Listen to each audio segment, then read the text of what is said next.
Welcome to the Counselling Tutor Podcast, the must-listen-to podcast for students of counselling and psychotherapy. Here are your hosts, Rory Lees-Oakes and Ken Kelly. Hello and welcome to episode 38 of the Counselling Tutor Podcast. And with me is published author, Mr. Ken Kelly. How are you doing, Ken? Oh, I'm very well, thank you very much, Rory. Yeah, excited. The book is out. Thank you so much for all the comments that are coming in on the book. I'm absolutely overwhelmed by how well that's been going, how well it's been received, and we will touch on the book. If you have no idea what we're talking about, then you need to stay tuned to today's episode, because we are going to be making reference to the book today, because we're going to be covering some topics that kind of, link into the book naturally. Exciting episode today as well, because it's jam-packed. We're going to be starting off with something that comes up time and time again. And here's what I know about this. If you're studying to be a counsellor or a psychotherapist, this is going to underpin your practice, no matter where you are in the world. It is the law that governs the country that you live in. It is the legislation that will govern your practice. And we're going to be doing a bit of a dive into that, aren't we, today, Rory? We are. We're going to look at the law, and we're going to look at certain laws that therapists may not be aware of. And that's the whole point of what we do in the Counselling Tutor Podcast, to shine a light into dark corners, Ken. That's what we do. I like that. I'm writing that down as you say it. We're going into theory with Rory. It's a really important one. It comes from the person-centered approach to counselling by Mr. Carl Rogers. And it's a part of Carl Rogers' work that I thought stood out slightly from the rest of his work, because it's quite theory-based, and it is the 7 stages of process, where he explains what we might look for in a client as they move from stage 1, which is a fixed, rigid position, to stage 7, which is open and fluid. So from rigidity to fluidity. And you're going to be sharing some interesting stuff on the 7 stages of process, as you actually did in the lecture, the full lecture that you did on that, which is of course available in the Counselling Study Resource, Rory. Absolutely. And it's one of my favourite pieces of Rogerian theory, because it's one that you can use in a number of ways. You can use it if you're writing assignments, to evidence a client's movements through the therapeutic field. And also you can use it in supervision. Yes. It's really, I think one of the really important things about learning theory is to develop a language that you can use with your supervisor, a common language. So when you're speaking about a certain stage or a certain condition that you're using, or any theory that you're using, you and your supervisor are speaking in a common language, so you're both fully understanding each other. I'm going to be talking a little bit about that in theory with Rory. And also, I have done a full lecture on the 7 stages of process, and I have to say I'm very pleased with it, Ken. Yeah, and again, very well received. And if you are a member of the Counselling Study Resource, of course, you have access to that already. If you're not a member of the Counselling Study Resource, we will be giving you a direction of where to go and have a look at that. So, 7 stages of process. You mentioned taking that into supervision, and of course, writing your own notes. You can refer to the 7 stages of process as well. Just kind of gives you an idea of where your client is at, and you can see those moments of movements. Has the client moved? I'm looking forward to it. It's one of my favourite theories as well. And then we're going to end with endings. I see what you did there, Ken. You see how smart we are, Rory. We're going to end with endings in counselling, having a really good look at that. All different kinds of endings as well, because we have the fairy tale ending where a client comes in, there's great movement for this client, and they naturally come to an end and they go off into the sunset. We're happy, they're happy, but it doesn't always go that way. We can sometimes have unexpected endings, and it's about how we work with that, Rory. Absolutely, and endings are really important. And I read recently that they are the most complained about part of counselling. People complain more to the BACP about bad endings or endings they don't know about than any other aspect in counselling. So, it would seem there's a bit of a deficit there. So again, we'll get our torch out and shine our light into that dark corner. I like it. I've got the X-Files playing out in my head at the moment with the torch lights sweeping around in the dark room, and we're going to sweep it right on to counselling and the law. And what's really interesting is Rory is our content director at Counselling Tutor. He's the guy that goes out and finds out all the information to bring it to you. And I spend a lot of my time in the engine room, covered in soot, making sure that our website works and that our counselling study resource works and everybody can log in. But one of my jobs is to have a look at what people are searching for when it comes to counselling and psychotherapy. And one of the highest hit pages on our website is about counselling and the law, because you do cover it in your studies, but it's really important and it can sometimes be a bit tricky to get your head around. Absolutely, Ken. And before I start this little preamble, just to be clear that this is for the UK. So the laws that I'm going to be talking about are for the UK. I know we have friends out there who listen to us in different countries, but it's a big task to get the law for every single country in the world as it relates to counselling. So this is going to be the UK. And the other thing is I'm not a lawyer, so this is how I interpret it. And we'll give you a link to a really good book written by Peter Jenkins, who's a teacher over here in Manchester, who's written a book on counselling and the law. But yes, we as counsellors, we have to abide by the law. So the first thing I'd like to say about that is the new BACP ethical framework that came into force, if that's the word in counselling. Not really. We all agreed to abide by that. Came into effect. Effect. Although I have to say that if you breach the ethical framework, you will feel the force of the sanction that comes your way. So yes, it came into force on the 1st of July 2016. And one of the things it says is that we must abide by the law. And it can be a bit of a minefield, Ken, the law, because students aren't lawyers. They're doing a counselling course, not a law degree. So I'm just going to mention some of the laws that are most common. And I think the first one is data protection. So when we're thinking of confidentiality, we have in this country something called the Data Protection Act. And it means that data needs to be stored safely and securely, and only the people who are able to access it under law access it. So we wouldn't put our notes online, for instance, because everybody could access it. So data protection is who has the right to access the client's notes. Well, the law says that the client has the right to access them. Yeah. So if the client says, "I'd like to know what you're writing about me," then you have to produce your notes. A coroner, should a tragedy occur and the client die, coroner can request your notes, and also a judge can ask for your notes with a court order. Yeah.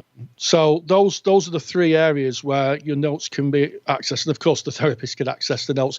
Interestingly enough, Ken, if you're working for an agency, technically speaking, the agency can access your notes, because if you work for them, everything you do is theirs.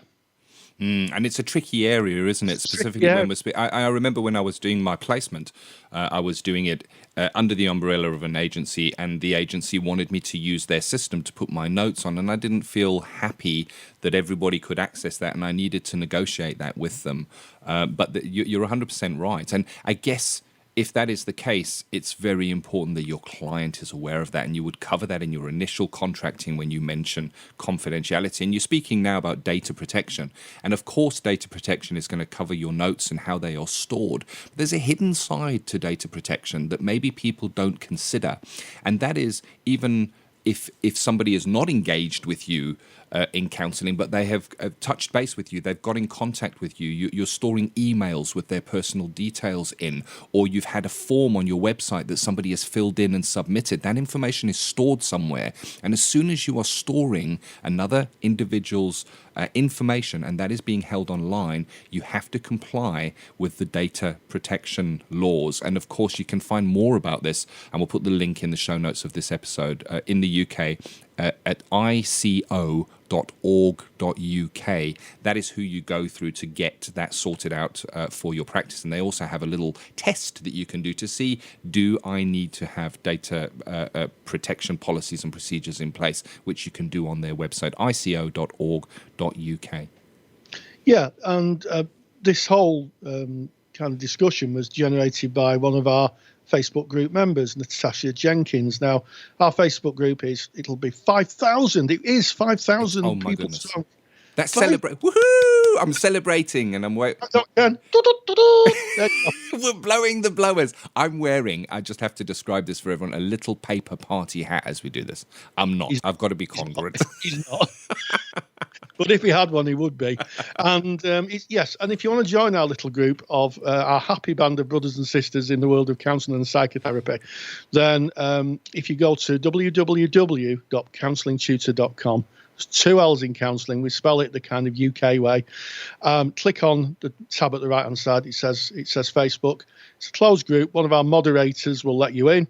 And as you go in, you'll join our group and people post questions. And that's where we get the questions from. We get it from our Facebook group.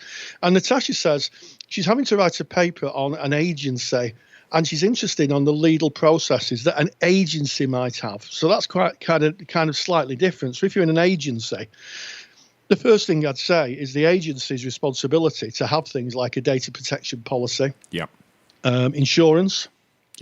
No, you've got to, it's a legal requirement to have insurance if you're an agency.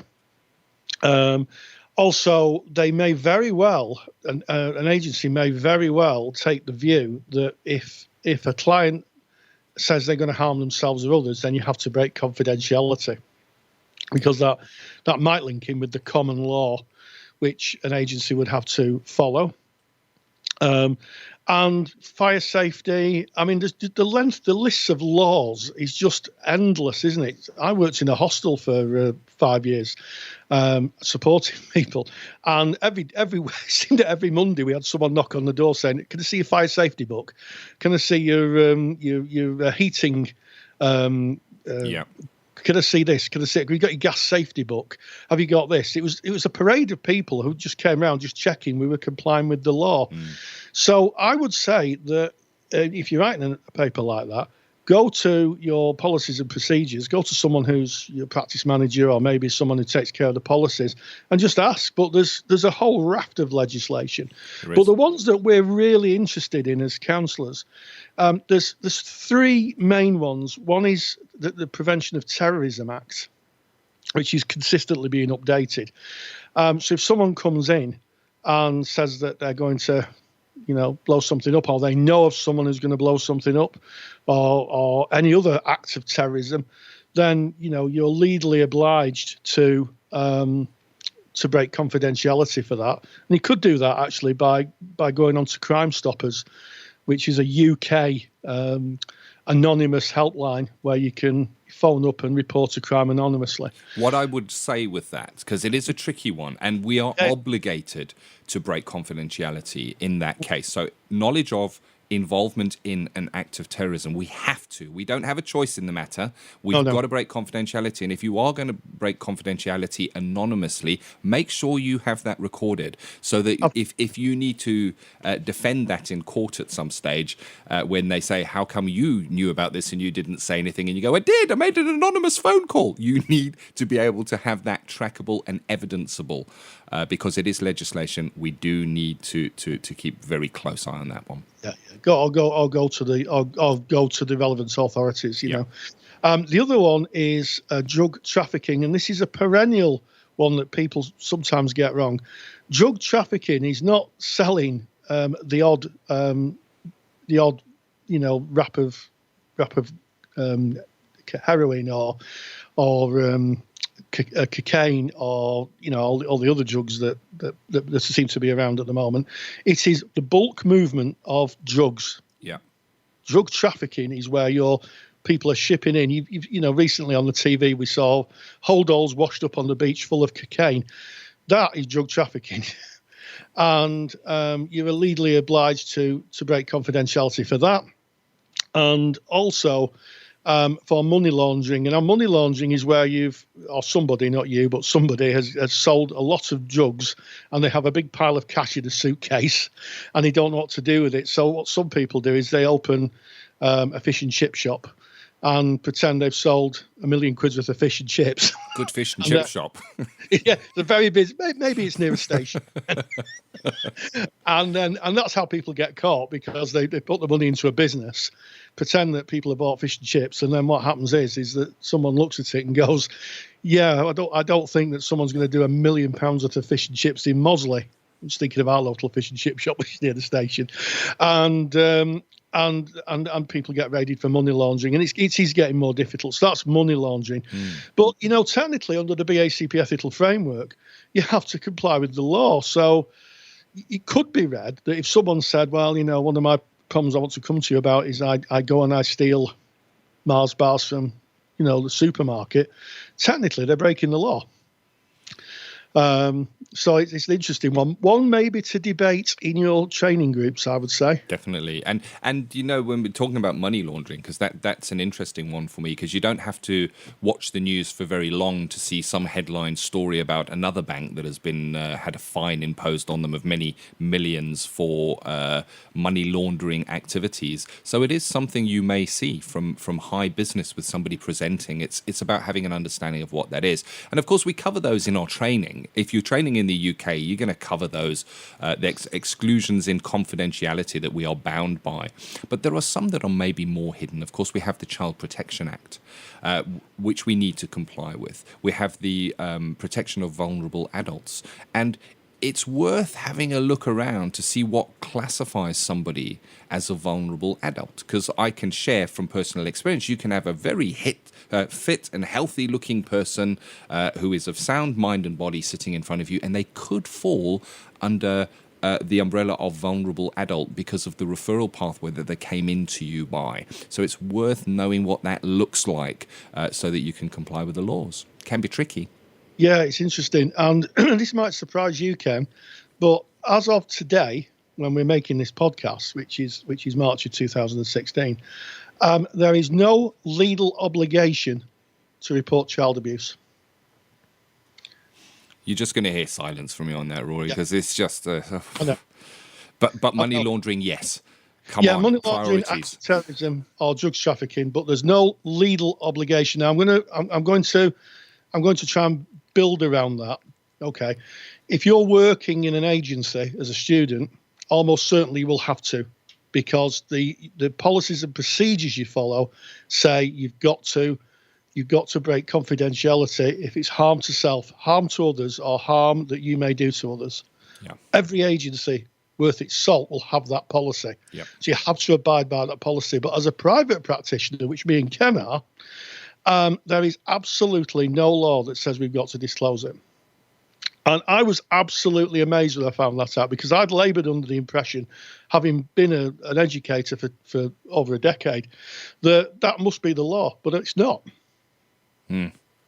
Again, speechless. It's about priorities, and I think that the priorities seem a little bit, I guess, wonky when money is over a child's welfare. Yeah, what I would say is that I would Google it, because there's a massive debate. There's a lot of principal therapists who agree with it, and it's this may be not the podcast, the section of the podcast to go over it. Maybe we'll revisit it, but there is some interesting justifications of it from a moral perspective, and I know there'll be people listening to this going, that cannot be right, and that's instinctively it feels like that for me. But when you read them, you are left with so do your research, have a look. But there are some people who say there's some very, very good reasons why that shouldn't happen, or why you'd have to be very, very thoughtful. But just to reiterate, if you're working in a school, if you're working in an agency, if you're working for an employment assistance program, look in the policies and procedures, because usually that will be covered. It's not the law, but it's their policy, and you have to follow it.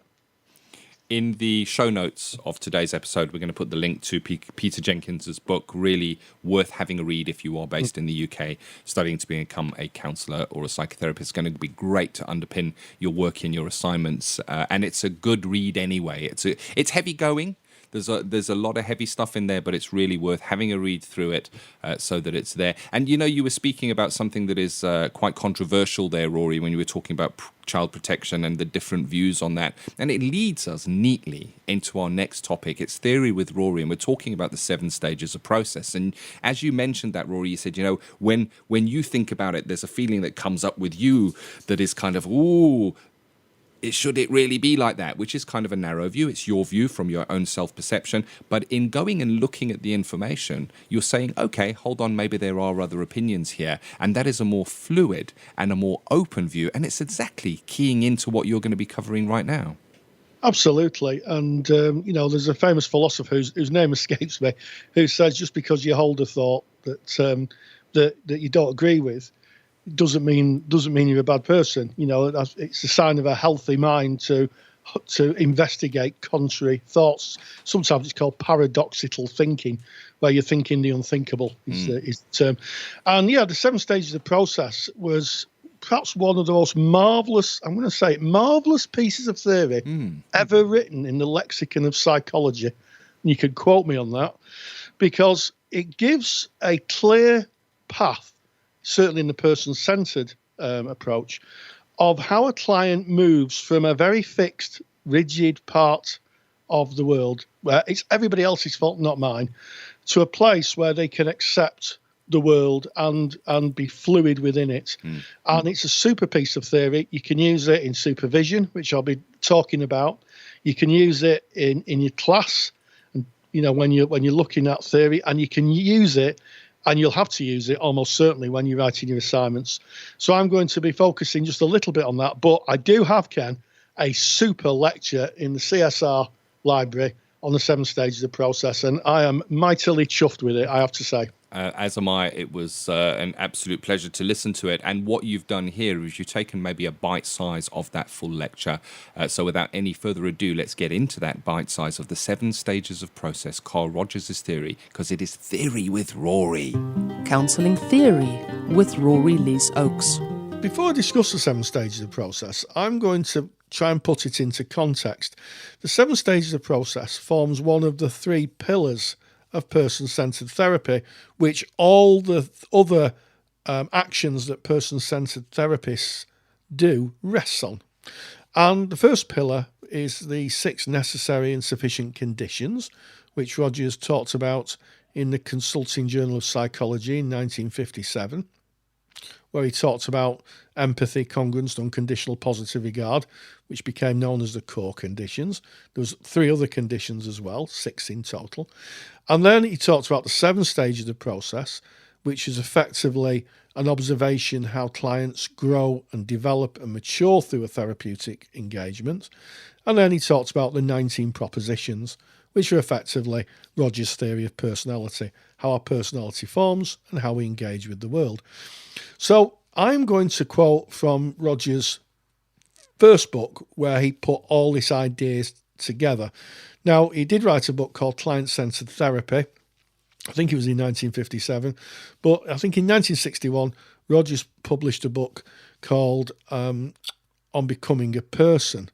And that was the first book where he put all these ideas together and introduced a complete therapy, I think, to his audience. So that's why that book is usually found in universities, college libraries. It's why it's on recommended reading lists, because it covers the entire panoply of Rogers' work. So I'm going to quote Rogers, and I'm going to quote from that particular book. And he said, individuals move, I began to see, not from fixity or homeostasis through change to a new fixity. Though such a process is indeed possible, but the more significant continuum is from fixity to changedness, from rigid structure to flow, from stasis to process. Now, as usual, Rogers couches everything he does in academic language, which on the first read can feel a bit inaccessible. What Rogers was basically saying here is that clients didn't move from one fixed position to another fixed position in therapy. On the contrary, clients grew from a position where they may be fixed in their ideas in the world, the world needs to change, it's not them, to a position where they live life on life's terms. In other words, they understand that sometimes life isn't fair, and they have to understand their own process and how their own actions influence the world around them. And that's the process of therapy.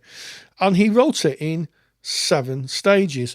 Now, I always think that having an understanding of this 7 stages of process is a really good idea, and I'll share why that is.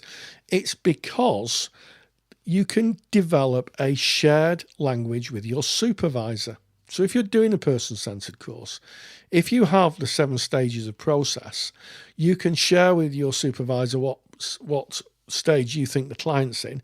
They can understand what you're talking about. They can either contradict that and say, I don't think it's this stage, I think it's the next stage. That gives you a good understanding and an underpinning if you're writing your case study. You see where I'm going here?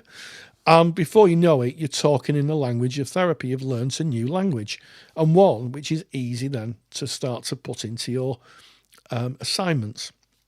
So I'm going to go through the stages, and I'm going to discuss a little bit about how it relates to practice. I think that's important too. So stage 1 is a client who you'd probably never see. And the reason for that is they think they don't need therapy, everyone else does. We've all met people who believe it's the world that needs to change and they're okay. If only the world would change, their life would be so much easier. And there's a sense of incongruence about this because obviously their life isn't going to, the world isn't going to change for them. They will have to fit in with the world as it is.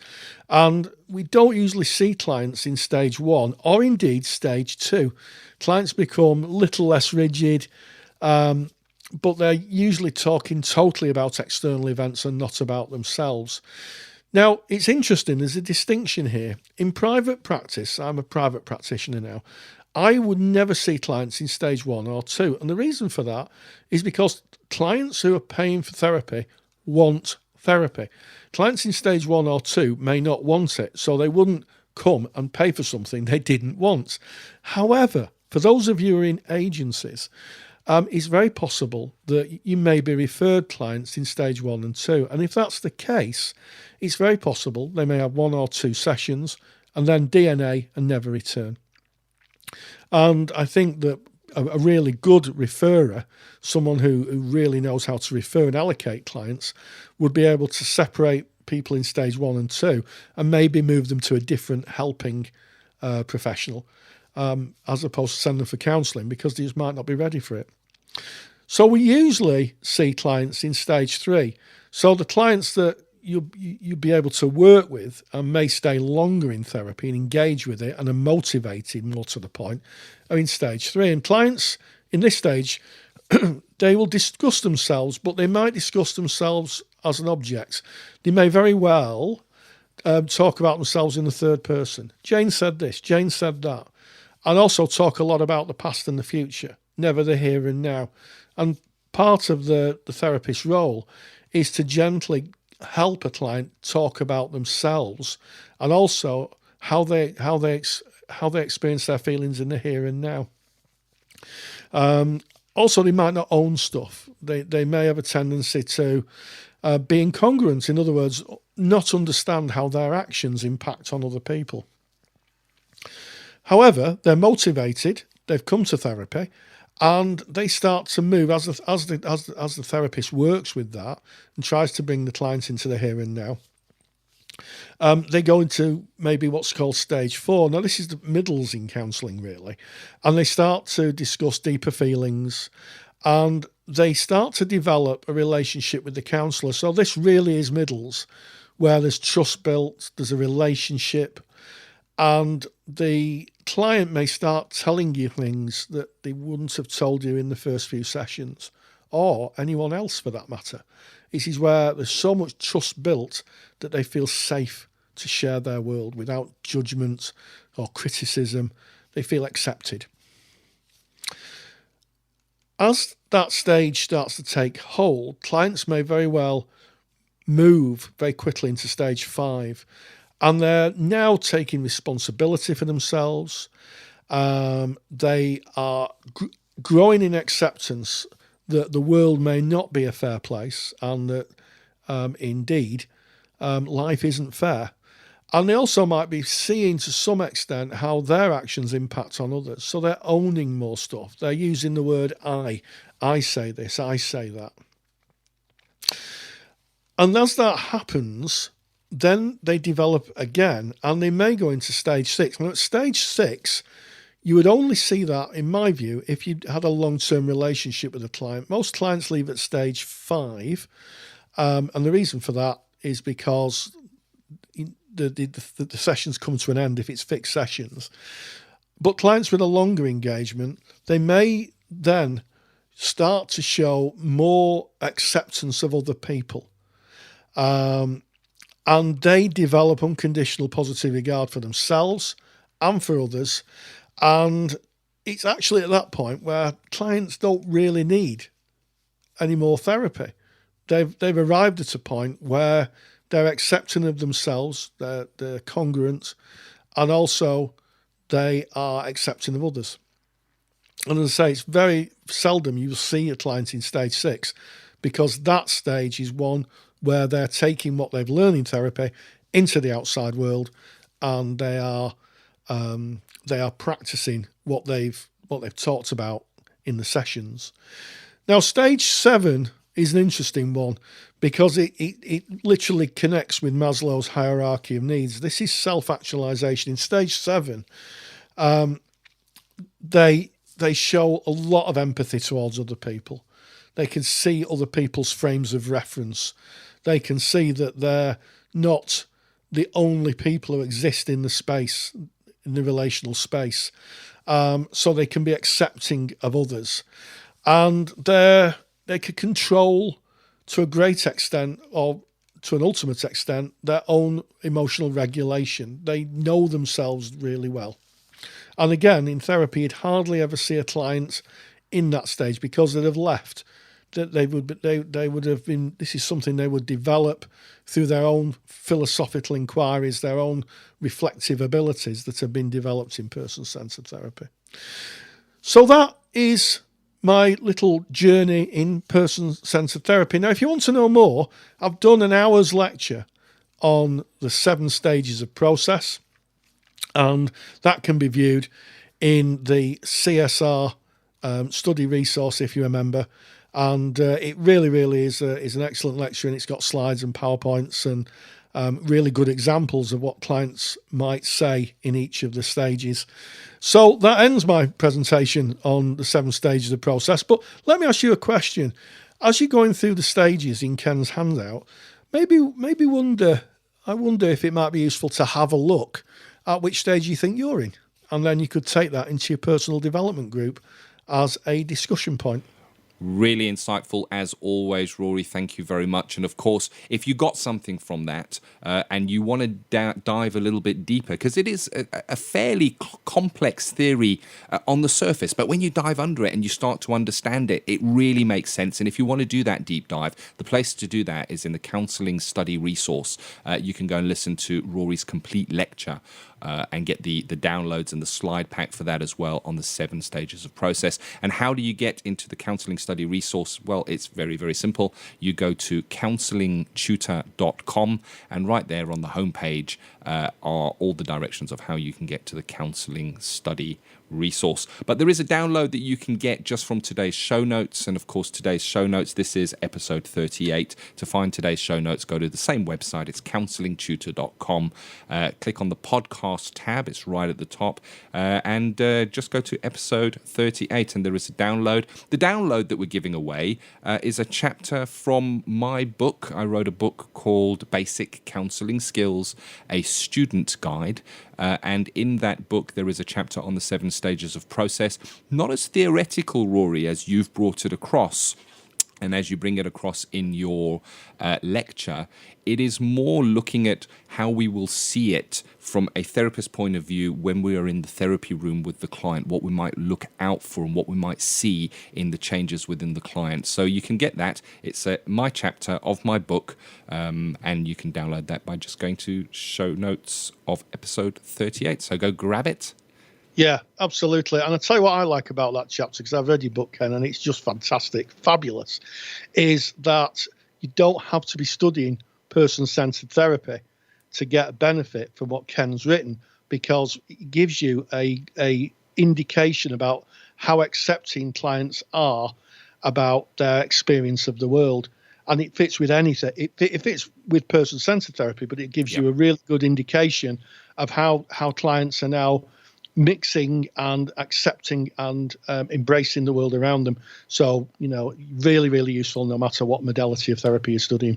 Awesome. And as I guess we come out of that, we're looking at endings in counselling. And endings can sometimes be tricky. As painted in the beginning, you can have the fairy tale ending where everything goes wonderfully. And then sometimes when we're studying, that's kind of what we expect an ending might look like. And it can look very different when you're in practice. And picture this, for example, where you are there as the therapist and you have a real relational depth with the client you've been working with. You may be at session 8 or 9, and they just never come back. No message, no indication, they just never come back. What are you left with? Think back in your life of a time that you may have had an ending. It could have been a job loss. It could have been breakup of a relationship. It could have been a loss of a loved one. If you think about that ending, it is quite possible that those feelings are easy to key into right now in the here and now, despite that being pretty far back in your past, because endings are something that we as human beings carry with us quite a distance. Absolutely, Ken. And we're talking about our old friend transference again, aren't we? Oh, yes. Hello, transference, my old friend. There could be a song in that somewhere. And in fact, it can be that we replay our own endings, the unsatisfactory endings, should a client, and not as we, and this is the key thing, isn't it? Not as we hoped it would. If the client's ended, then it's ended for them, and we're in the service of the client. So, that's okay for them. But yeah, I can think of some endings that could be very, very tricky. You've discussed one, maybe you get a phone call from someone and your client's died. Oh, yeah. Yeah. And you're talking about how that is for us, and we need to look at endings in our own lives to be able to understand that and how we deal with endings, to know thine self. But at the same time, what's it like for our client? What are endings like for our client? And Rory, you've shared this before, and we were speaking about it just in the run-up to today's podcast when we were looking over our topics. So many complaints are levied to the BACP around the topic of endings from clients. Absolutely, and I think that's about planning. If you're doing short therapy, maybe 6 sessions, maybe 12. I know that's becoming the norm in placements now. Really, you should be talking about endings at the beginning, at the contracting stage, and you do that by saying we have 6 sessions. Yeah. And I would, in a short engagement, when we get to 2, just say, well, we've got another 4 sessions. And when you get to the middle, you've got another 3 sessions left.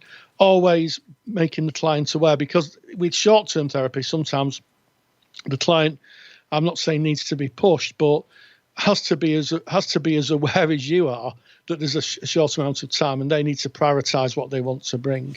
It's interesting as you're saying that. Something's just bubbling up for me and I just want to share it right now. The immediacy, here it is.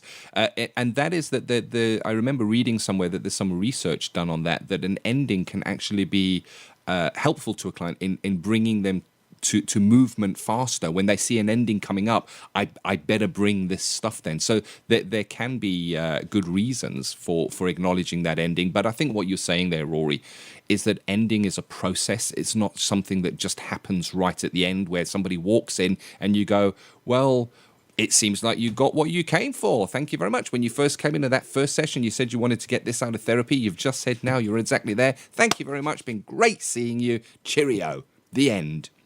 Ow. That is not how we do it. No, sudden abrupt.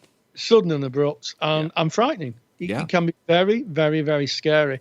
So, it's about planning. And also, I think that even if you're doing long-term engagements, not all therapy is 6 or 12 sessions. I was speaking to someone yesterday who's doing open-ended, is to have a regular review. Definitely.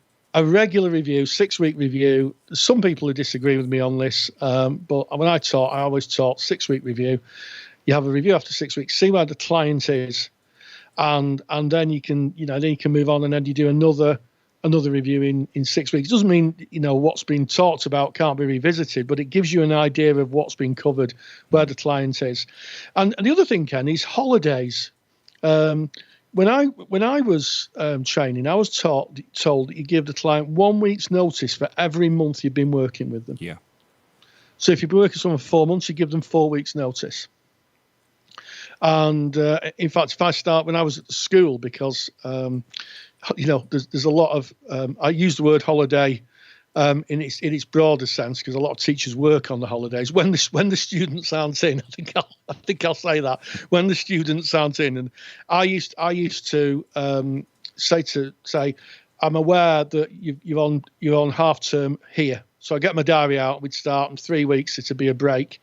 So I'd tell them right at the beginning. So they have the choice of regulating what they want to bring. Yeah. I agree with you. There's different flavors of endings, and a holiday is one of them. Even though it's really a break, it can feel like an ending to a client, potentially. I'm not saying for all clients. It can feel like that support that they really count on is suddenly pulled away from them. And it's about working to that ending, even if it is going to be a break. And within my own practice for things like holidays, when I know, my client knows. And I put that across, suggesting, I'm not suggesting you will still be coming for sessions with me then. That's going to be up to you. But I just wanted to make you aware that I will be away for such a period. And I will give that as far in advance as I know that it is there, because it's about those planning for the endings, even if it's just going to be a short break, and acknowledging that process. Yes, I mean that's exactly right. It's not saying you're going to be here in a month or 2 months or whatever, but it's about good practice and due diligence. And one plea really is that I've known therapists through the years who are a bit ashamed to say, I'm going to miss that client. I feel a bit of loss with this client going. I think that's okay. Yep. That's, if my opinion is worth anything, I think that's okay, because, you're building a relationship. It is a unique engagement between two human beings, therapy. Yep. And it may very well be that, when the client finishes, it's like, I feel really sad. I won't be seeing that person again. That's to take to supervision, exploited supervision. And if it persists, it's one for personal therapy. Agreed. And there's another side to endings as well.